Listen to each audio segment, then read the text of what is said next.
Hello, and thanks so much for joining. I'm incredibly excited that Tricia Croasdell, Global Chief Executive Officer of World Animal Protection, joins us today. Welcome to the podcast, Tricia. I'm so excited to have you here. Hey, Erin, thank you so much. I'm so excited as well. Wonderful. To kick things off, can you share a bit about your background and what inspired you to take on the role of Global CEO of World Animal Protection? Yeah, sure. I think I can do the usual kind of career highlights. I joined World Animal Protection in 2022, spent my time in politics, in government, and before moving into the kind of environment and animal welfare sectors. But really, for me, it started a lot longer than that. I grew up in South Africa. I was born in Zimbabwe, and I spent the early part of my childhood in South Africa. Just for folks listening in who know it, north of Durban in KwaZulu-Natal, a place where it was rich in biodiversity and nature and wildlife.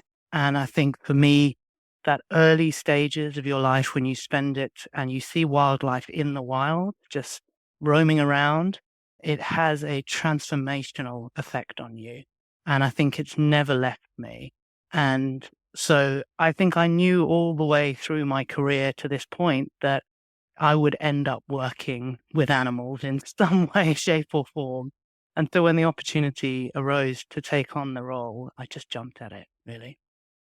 Amazing. And I sure you think for so many of us, experiencing wildlife helps us to connect to the importance of protecting animals, of protecting nature and their environments. And for you to discover that so early on in your life and find that calling is incredibly inspiring. It's amazing. Yeah.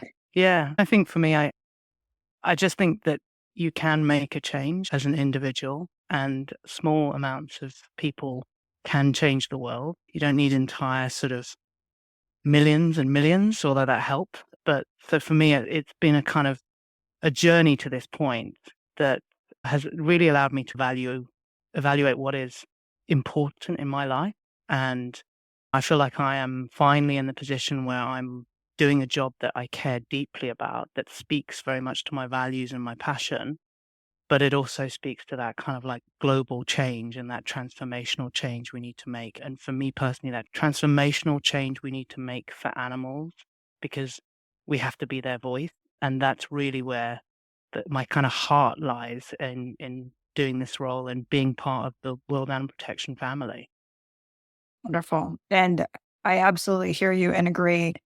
With any podcast discussion, we're trying to make sure that we're talking about at least some ideas for how anyone listening can make a small change, ideally within the week, ideally personally or professionally. We certainly want to make sure we come back to that as we discuss some of your areas of focus. I think that's a perfect segue to talk a little bit about, as you've stepped into your new role, what are some of the key priorities that you see for World Animal Protection for this year, for the next few years, and how you're thinking about defining and measuring success? Yeah. So, yeah, I'm a little over 2 months, I think, in this role, but 2 years in World Animal Protection. And really, as an organization, we are focused on 2 global goals. And one, if you can break it down into a pithy form, is to take the factory out of farming, to really take that intensity out of our food system and move to a more nature-based, more plant-based diet, but also move to a healthy, humane, equitable food system. And that's one of our goals. And the other goal is to really stop wild animals from being cruelly exploited for profit, which I know we're going to dive into today. And so for me, those are, if you like, the big focuses. And what it means in the next few years on the food systems work, it's making sure that the animal welfare voice is right in the center of the just transition around our food system, right in the center of how, by removing animal cruelty, you can create a system that is more equitable, that is more humane, that is more sustainable, that is more in line with nature, environment, our climate, all of those incredible things. And part of that work is by really helping the public see the way in which meat producing companies are destroying the earth, as well as creating lives of misery for millions and millions of animals. And the second part of our work is really trying to transform and educate around a system that involves wildlife farming, involves the use of animals in exploitative ways for profit, whether that is in fashion, whether that's in traditional medicine, or whether that's in tourism. And I think for us, we see an opportunity in the next year or so to really, really push on the tourism front and really get some of the last big beasts of the Northern Hemisphere tourism and travel companies to move in a way that we know consumers are demanding and that consumers are starting to vote with their feet. So underlying all of that is a kind of education of the problem, but the success measures really are about moving the system. So for us as an organization, we talk about systemic change. And so making those lasting changes for animals. And I think that's where we have to educate people to that point where they understand that they have a role as a consumer and they have choices as a consumer, whether it's in the food systems and or within the kind of tourism fashion, that there's so much power in that individual consumer choice that I feel like, but it's so hard sometimes to unlock that because people are bombarded by so much information. So for us as an organization, it's really trying to cut through and target in on some of those areas we feel like we can move in the next couple of years. And to your point about success indicators, I'd like to see in the next year or so the likes of TUI or Get Your Guide or Klook, tourist companies, travel companies that have not yet moved to animal welfare friendly policies. Would really like to see them move and join the likes of Expedia and British Airways and Virgin Holidays and EasyJet and Jet2. So many are already on the table. So many have moved in the last few years. These seem like the sort of the antiquated beasts that need to move with it. And then, as I said on the food system side, really making sure that animal welfare is in that just transition of the food system so that we can treat animals in a much, much better way and actually have a lot less farmed animals on this planet being born into a life of kind of cruelty and suffering. So much to what you just said. I want to make sure that I heard a couple things correctly and that we elevate these for our listeners. Because I think your point about being bombarded with lots of information is absolutely true. And there are times when it can almost seem like there are so many different things to focus on. How do we pick, right? And do particular issues come into collision or conflict or competition with one another? If I'm hearing you correctly, what you're elevating is that animal welfare is a key part of many conversations of issues that people are already focused on and are already championing. And those include more equitable and just food systems for humans. And those include efforts to protect our planet, to support nature, to address climate concerns and more, that these issues not only go hand in hand, but that by including animals as constituents, as part of that conversation, we're actually able to advance these other issues more comprehensively. Is that a fair statement? Yeah, absolutely. I think it's about, if you put animals at the center of this, the treatment of animals at the center of this, it runs into so many different areas. It runs into the environment, into climate change impacts. It runs into the way in which economies focus. It runs into human health impacts. So it's really, if you take a kind of animal welfare centrist viewpoint, you can see how a change in animal welfare policy has these incredible benefits elsewhere to us as humans, but also to our planet and to the restoration of nature. Absolutely. And you mentioned several of your key areas of focus. We'll make sure we include links for those so that our listeners can learn more about the decisions that they can make when it comes to travel and tourism, supporting these companies that have made positive advances and more. And as you mentioned, for our time today, we're going to focus specifically on the issue that you mentioned of wildlife farming, which we know you have developed and the organization has developed very robust reports, not only on the state of wildlife farming, but how to chart a path forward in terms of ending wildlife farming worldwide. So for our listeners who are new to this topic, let's start out with what is wildlife farming and why is it particularly problematic for animals, people, and the planet?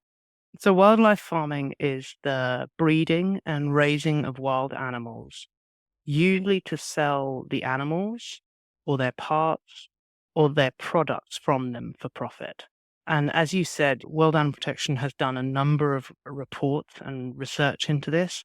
And most recently, we did a research project into the global scale of wildlife farming. The report of it is Bred for Profit. And we estimate that around 5.5 billion wild animals are bred and reared on wildlife farms for commercial exploitation. So that's 5.5 billion. Some of these wildlife farms hold more than 50,000 animals.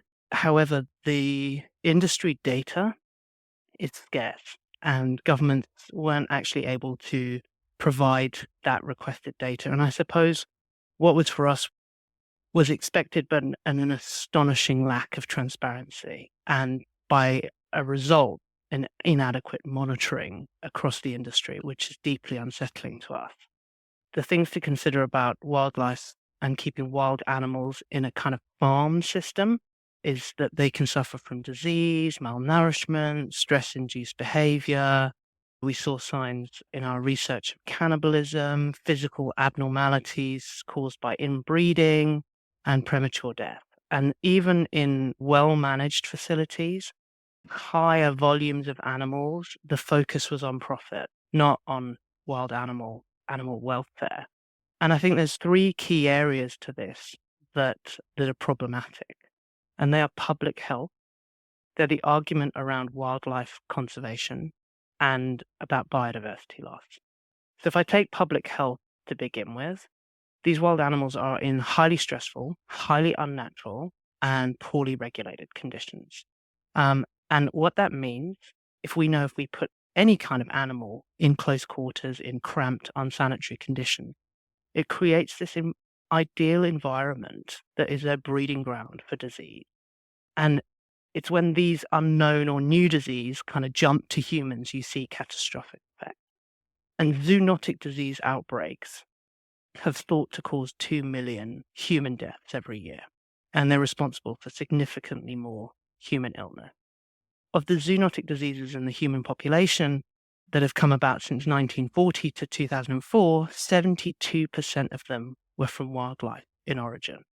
And these, there's stuff that we know now, household names like salmonella, tuberculosis, pneumonia, some others that we may not have heard so much about, like West Nile virus, hepatitis A, Campylobacter, all these delicious diseases, and, including avian flu, which we hear about more regularly.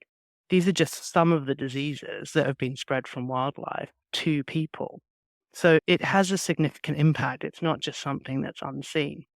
The other part of the argument that we are often talked about in terms of public information is businesses try and make out that actually they're part of a wildlife conservation effort, and who would want to criticize that? And they justify it as they're providing local livelihoods and that there's a very important need to it. But none of the data stacks up on this. We actually just see the wildlife farms being used to be bred for further exploitative practices. And if you look at a sort of third of the species that were reported to be on wildlife farms between 2000 and 2020, a third of them are listed as threatened or near threatened on the IUCN Red List, as people might know it, and some others are listed on CITES, which is around the kind of regulation of international trade.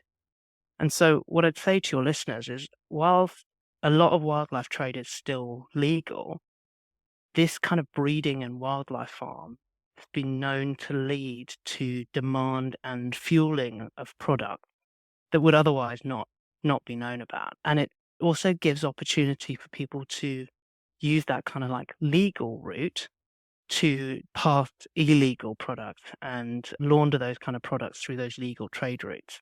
So that's why it's such an important thing to highlight. And then finally, I mentioned biodiversity loss.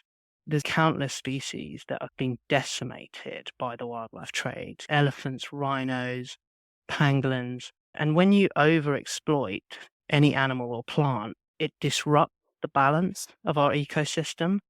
So anything like an overpopulation or underpopulation or an inbreeding, it can really disrupt it. And what we see in kind of wildlife farming, but also across the piece in the treatment of wild animals, is that their habitats are being destroyed. And then there's this further argument to move into this wildlife conservation, but actually it's all underlying the same problem, that wild animals being treated as kind of items of profit. And so it's that cycle that we're needing to undermine and break. Absolutely. And so, just to recap, essentially, what I'm hearing you say is not only do we have major issues in terms of the way animals are treated and essentially the lives that they're living, the conditions they're living under, we also have very real disease concerns for animals and humans. We have biodiversity loss. We have impacts on the planet.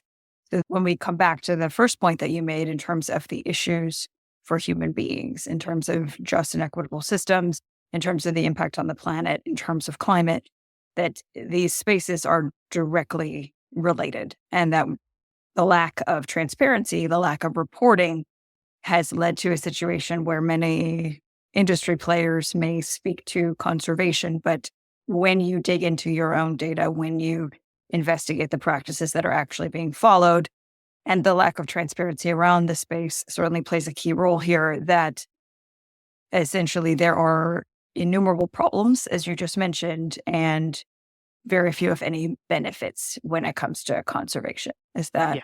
a fair statement? That's correct. That's correct.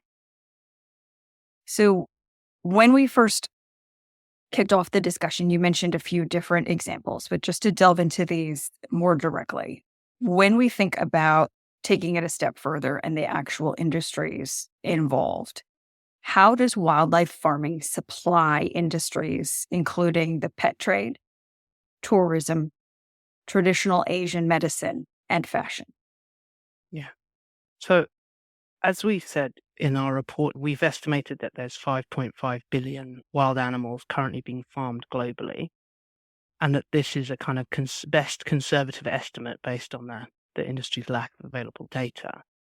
That kind of breaks down into 525 million amphibians, so tree frogs, salamanders, toads, newts. Then it breaks down into 171 million approximately birds from 246 species. Then 900 million mammals, so tigers, lions, macaws, dolphins. And then 441 million reptiles, so crocodiles, bred for skin and meat. And just in those names of species, you can see there plays into the exotic pet trade, it plays into the birds and also feathers that are used for fashion. And then the mammals you can see in lions, tigers, and dolphins. And then the reptiles also for kind of fashion products, as well as exotic meat or wildlife meat that we see happening. If I take one example, the tourism industry is exploiting wild animals on a global scale. Lions, dolphins, elephants are all used in kind of fee-paying tourism industries. And I think for me, the thing that I find saddest is that people who go and see a dolphin show, or they might go and wash an elephant, they don't realize the contribution they're making to a kind of lifetime of suffering. And in the case of dolphins, they've either been bred in captivity, as an example, or they've been caught. And you only need to go and spend a couple of minutes on social media that you can see how those dolphins are caught and separated from their pod. One of the cases that I've seen more recently is a family member has gone to Thailand, and they sent me a little video of a baby elephant at the side of the road. And what they didn't realize when they were sending it to me was that baby elephant was in something called the crush. And that is when it's in restraint to break its spirit so that it will stand for hours docilely and allow it to be touched. And I just think there's so many ways that we inadvertently cause pain without realizing it. But I think if you can witness and you can also make different choices, I think people would make different choices if they knew that. And this is sent to me by a family member of, this is really sad, this little baby elephant's on its own.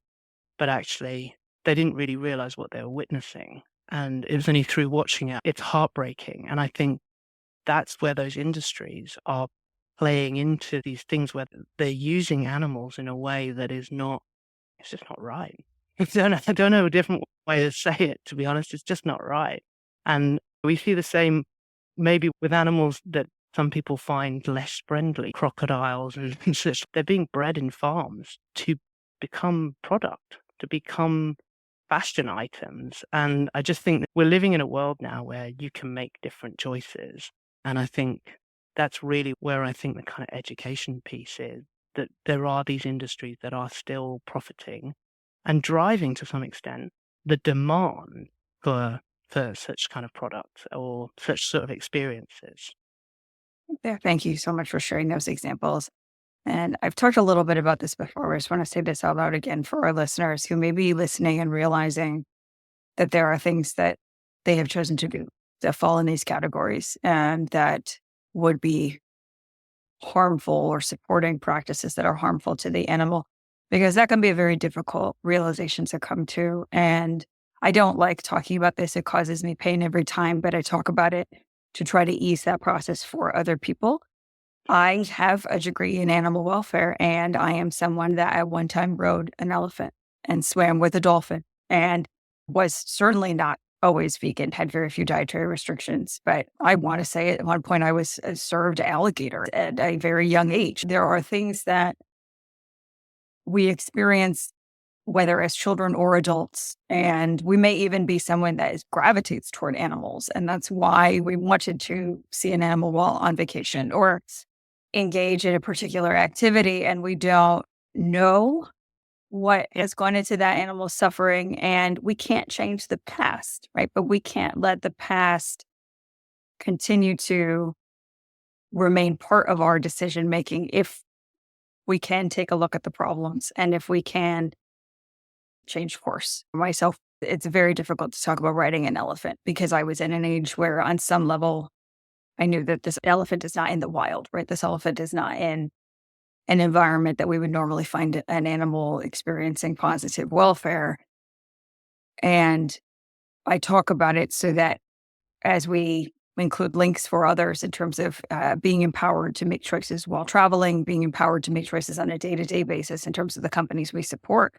We may have made decisions in the past that we wouldn't make again, but it's our opportunity to change course and to make changes that do have a big impact. I really appreciate you sharing that. And I'm so glad that you found your calling early in life. And for those of us that have not always made the best decisions for animals, there is always an opportunity to do better.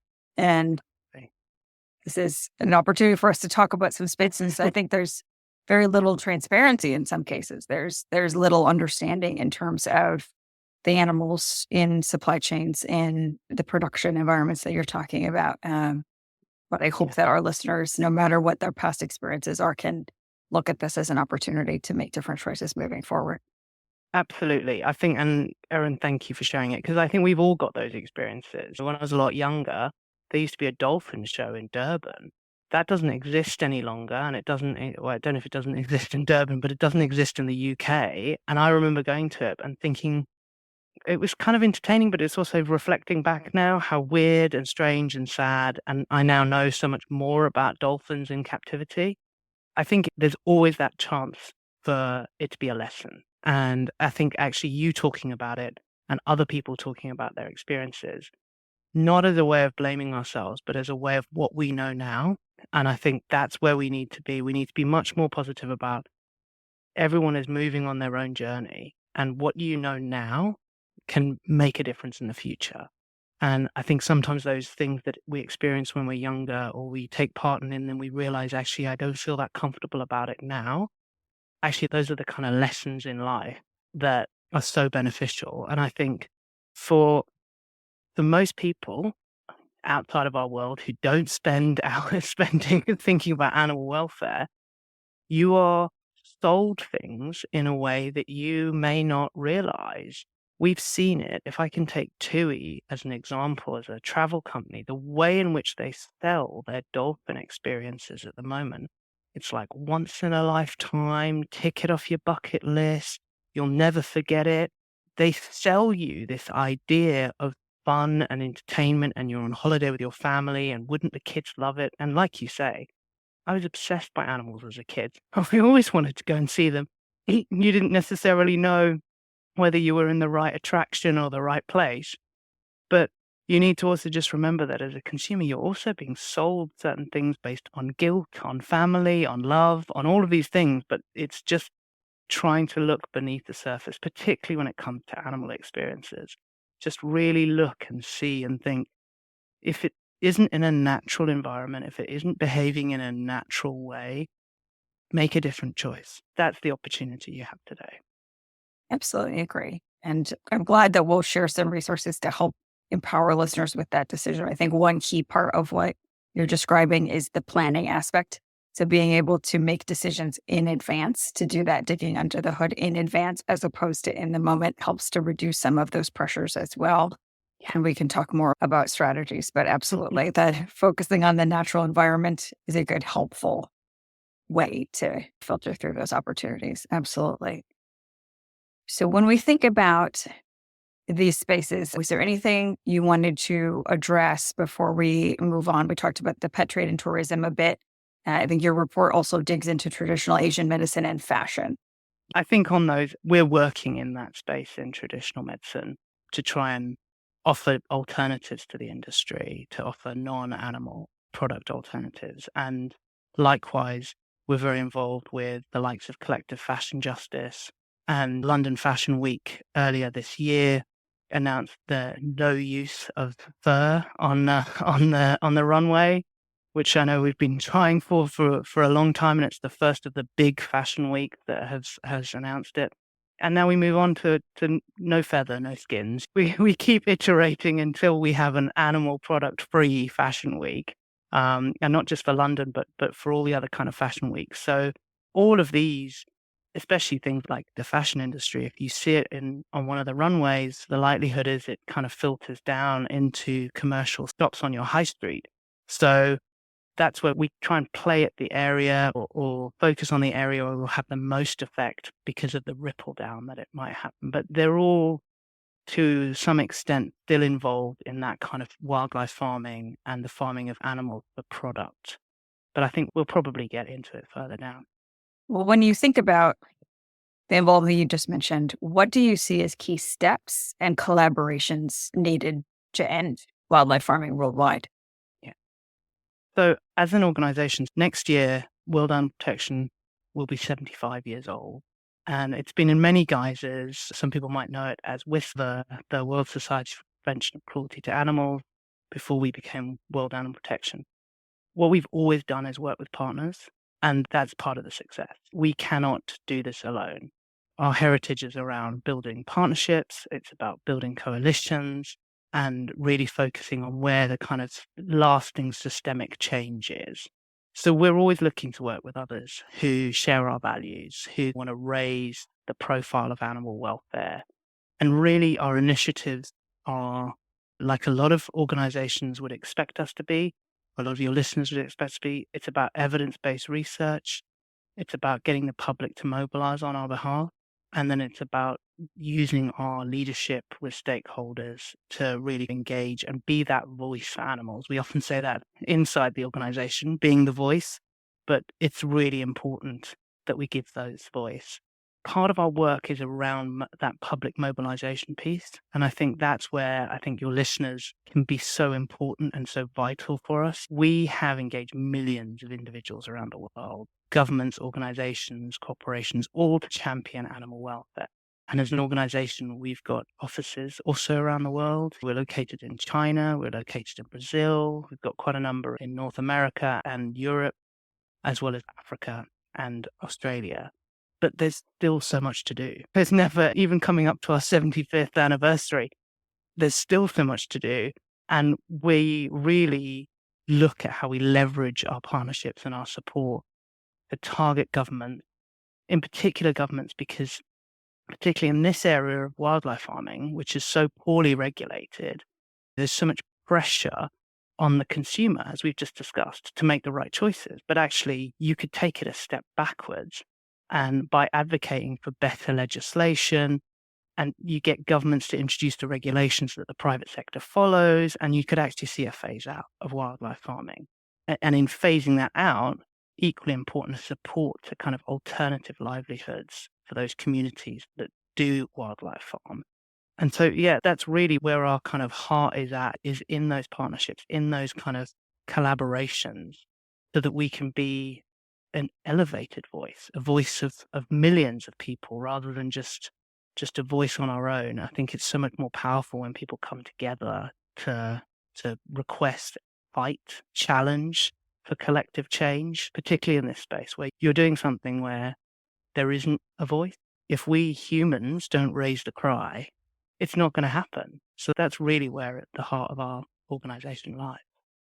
Thank you so much for sharing that. And I want to circle back on one thing that you mentioned in case there are people listening that are thinking about the fact that there are jobs behind these spaces, that these are industries that are employing people.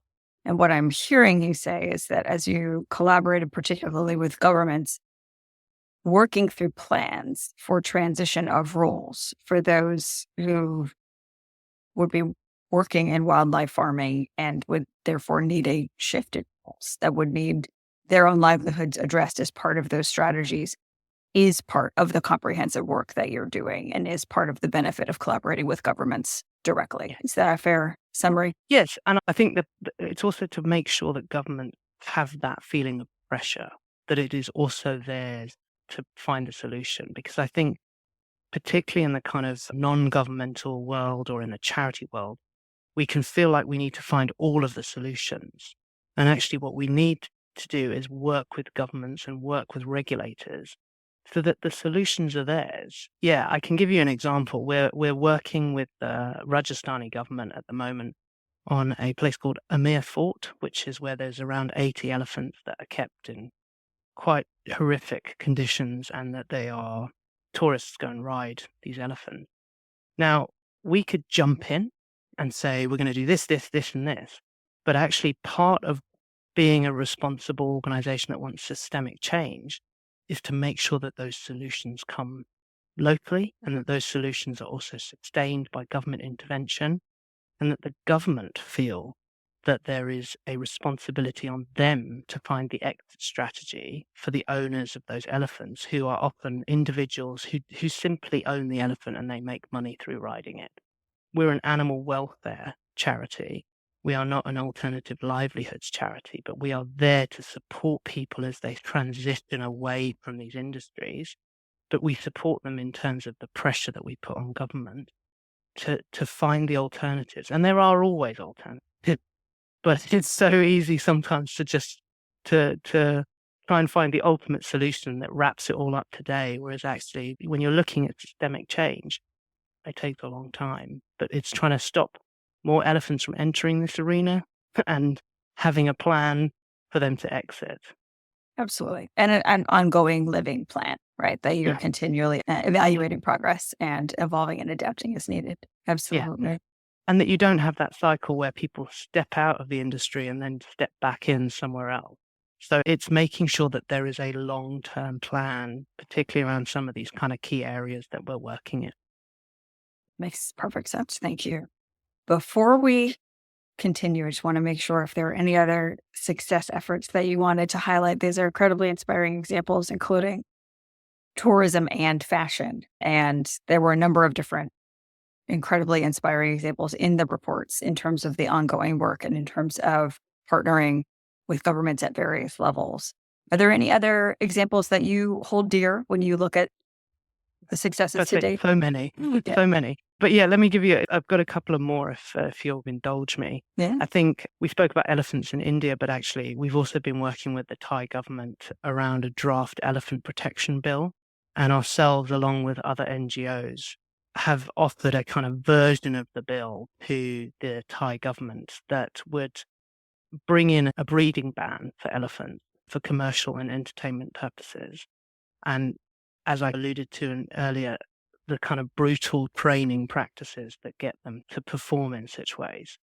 In May this year, we handed in a petition with over 172,000 signatures from 26 countries, demanding the end to the exploitation of elephants in Thailand. We need that breeding ban in place because you have got 2,800 captive elephants in Thailand. You do not need any more elephants in Thailand. There is no conservation, biodiversity, any other argument for it. But we're obviously working against an industry that doesn't want to see the end of breeding, in particular because babies bring money. And so that's one of the areas where we're very proud of the support, the public mobilization, and the offer that we've put into the Thai government. It's for the Thai government to make that choice. I would add that they have an alternative bill from the industry that surprisingly doesn't include a breeding ban. So we continue to pressure them on this, but it's a work in progress. But I think it speaks to what World Animal Protection alongside its kind of NGO partners can do in terms of bringing the voice of people from 26 countries to the Thai Prime Minister and the Thai government. And then another kind of success that we're, again, in partnership, we've been working with an organization called Blood Lions in South Africa, and they have been absolutely tireless campaigners in this space with us around ending the commercial captive lion industry. This is a term that listeners may or may not have heard, but canned lion is what we're talking about. So these lions are brought up, they are raised, often inbred, purely for hunting purposes, purely for foreign tourists to go to South Africa and to shoot them. And our estimate is that there's around 8,000 kept in South Africa in nearly 350 facilities across the country. And people don't just necessarily engage in the hunting, but some people may go to cub petting or walk with lion experiences. And those are actually used to tame the lion so that actually it's easier to hunt. So it's a horrific full circle industry. But ourselves, along with our partners, Blood Lions, got a delivery from the South African government on its 2021 pledge to end the country's commercial captive industry.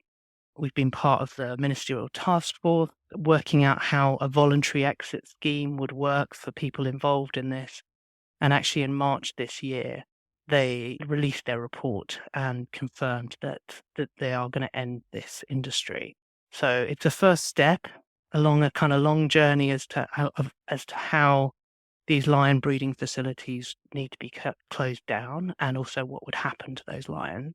But again, it shows that kind of campaigning as part of a partnership, we get to an outcome where animals such as the lions won't be bred into captivity. And then what else would I like to tell you? We can talk about the kind of alternatives we're trying to give to the tourism industry as well. So it's all very good us saying don't go and see dolphins in tanks, but people still would like to see marine life and mammals. So we have worked based off a concept of whale heritage sites, which have been successfully developed by our partner, World Citation Alliance, on wildlife heritage areas. And these are to give alternatives to the tourism travel company so that they can promote ethical and responsible animal experiences. There's currently 10 wildlife heritage centers around the world. You can find out more. We'll drop it in the notes as to where these are.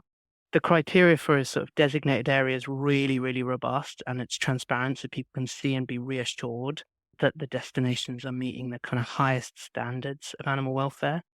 And this program also works with local communities to make sure that they are benefiting from this. But it's really about creating responsible tourism and really shifting the industry away from that idea of harmful captivity and towards a more kind of respectful coexistence with wildlife, nature, and the communities that surround them.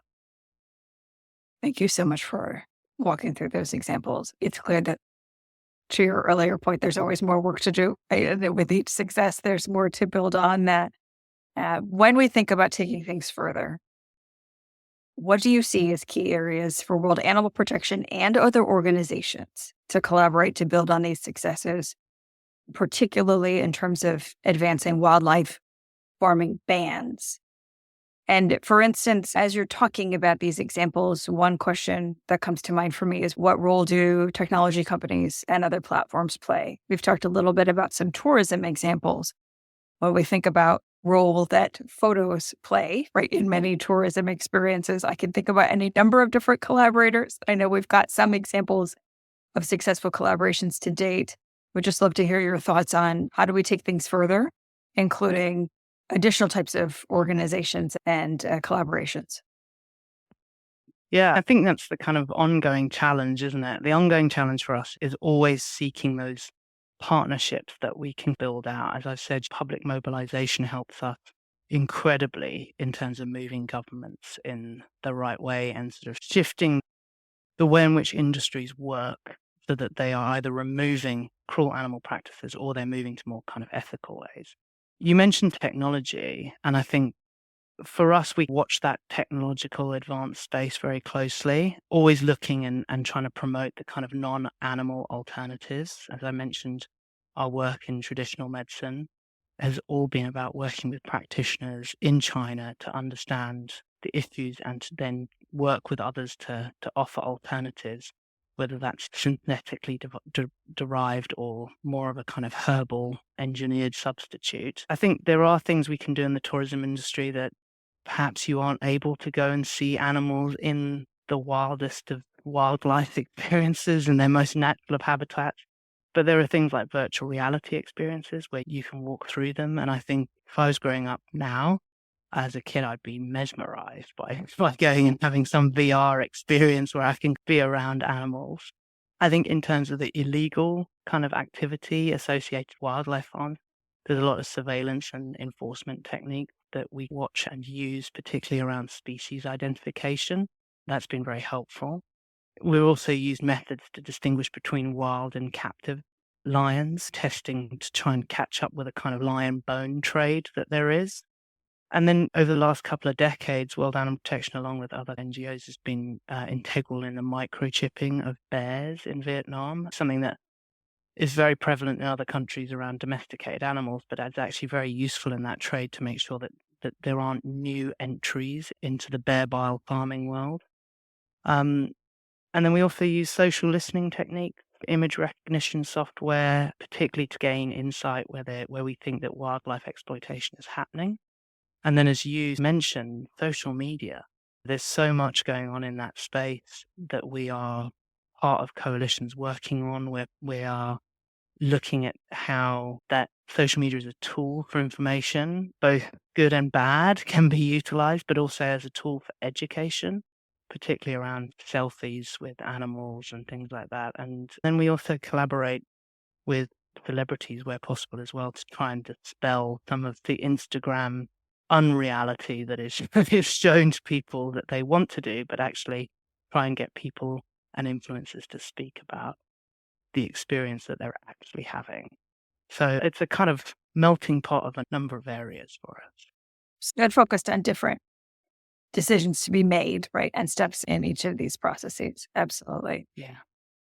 When you think about critical next steps, what are some of the challenges you're most focused on right now in terms of addressing barriers, in terms of advancing progress, whether on the consumer, the organizational, or the government side? I think some of the key challenges is really about targeted information to consumers. And I think that's a challenge for most organizations. But in a world where the kind of information zone has become proliferated, that's always a challenge to us to make sure that we're targeting the right people or the right audiences, particularly with information around more ethical kind of tourism methods. I think a challenge for any kind of charity is always the money and the cost of to do this. We are often up against bigger businesses, multi-million profit organizations who it's not in their interest to change. So it's really about how we use every possible tool to get our message out. And then I think we're not quite there yet in the animal cruelty, animal welfare being in the center of government's thinking. I think it's still seen very much as a kind of afterthought, and that connection of the dot of the impact on human health and the impact on the environment and the impact on the climate and the impact on nature and the impact, it's getting that sense that that's where animals are. And I'll use a kind of example is that in the UK at the moment, there is a big drive to try and clean up our waterways and our riverways. And in part because the water companies have not been looking after sewage in the way that they should. But actually, the point that I've made to the UK government is You can't clear up riverways unless you deal with industrial farming, for instance. So then it's an animal welfare issue, but the runoff into waterways is affecting human health. So it's always looking at like, if you have animals at the heart of what you're doing, at the heart of government policy, you'd actually build a much healthier and happier society, and one that is more in tune with the environment than we actually have today, and an economy that's more in tune with the environment than we have today.